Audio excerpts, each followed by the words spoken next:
Hello, my name is Sarah Nordine. Today I'm going to talk to you about the elimination of tuberculosis. I will discuss the unique obstacles tuberculosis presents in its path to eradication and what it would take to finally rid humanity of this disease. My hope is by the end of this presentation you will have an appreciation of the serious global issue tuberculosis is and an understanding of how and why a worldwide push to end it is necessary.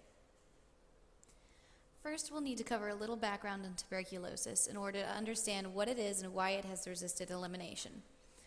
Tuberculosis is an infection caused by Mycobacterium tuberculosis. It typically targets the lungs and disproportionately affects the impoverished. Tuberculosis has been treatable since the 1950s when many TB drugs were developed. Even more drugs, including ethambutol and rifampicin, were developed in the 60s. It grows slowly, but when allowed, it can mutate into viciously drug-resistant strains that can be very difficult to treat. MDR, or multi-drug-resistant TB, is resistant to the two most potent first-line drugs, while XDR TB is resistant to all of these, as well as all fluoroquinolone and at least one injectable. This development of drug resistance is just one of the challenges facing the worldwide elimination of tuberculosis. It is also difficult to diagnose and treat the people in low-income areas where tuberculosis is most prevalent. It also exists as a co-infection with HIV, attacking those who are already immune compromised and increasing the likelihood of transmission in places where HIV is common. Several crucial methods are currently being used to combat this disease, some to reduce the number of infected individuals and others to reduce the development of drug-resistant strains. Doctors Without Borders and programs like it make proper medical care and diagnosis available to people who live in places where it might otherwise be inaccessible, non-existent, or too expensive for the impoverished to afford. In 2015, Doctors Without Borders treated 20,100 people for tuberculosis. A huge step in preventing the spread of this disease is bringing treatment to those who might not otherwise receive it. DOTS is another strategy for tuberculosis control. It stands for Directly Observed Treatment Short Course. By directly observing the medication being taken, it helps reduce the frequency of improper administration or ceasing treatment before the course is complete. This can help cure those who have tuberculosis, prevent its spread, and also prevent the development of more drug-resistant strains. We can also look to how past diseases like smallpox and polio have been eradicated. Several aggressive strategies were used together to eradicate smallpox in the 70s. Focused surveillance was used to identify new cases as quickly as possible. Pictures were used in remote locations to identify those who needed treatment. And the most influential factor in its eradication was having a developed vaccine and using it strategically to inoculate those exposed or at high risk. Unfortunately, there are many differences between tuberculosis and smallpox, which makes it harder to exterminate. There is a vaccine for tuberculosis, but it's not nearly as effective as the smallpox vaccine.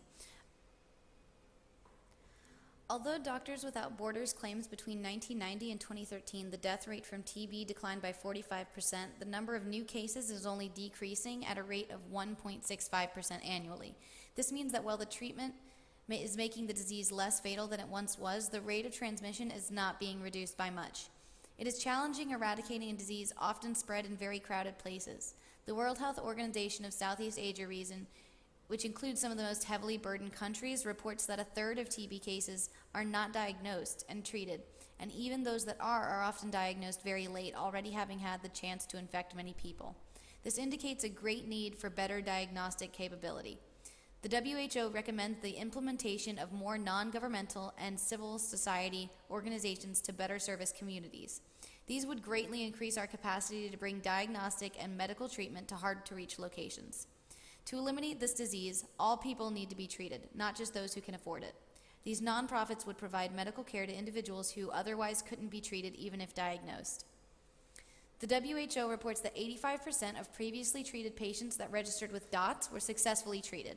This program has been cost-effective, and by 2003, 77% of the world's population lived in a country that had officially adopted the DOTS program. Unfortunately, infected people are often misdiagnosed due to the smear microscopy test often reporting inaccurate results. And it is even less accurate for patients who are also infected with HIV. It is clear that everything we are doing to eliminate TB isn't enough. What we desperately need is research for better weapons to fight TB with. The three areas of focus we need research on are new technologies for diagnosis, antibiotics, and a vaccine. With better, cheaper, quicker diagnosis, many patients could be reached and treated.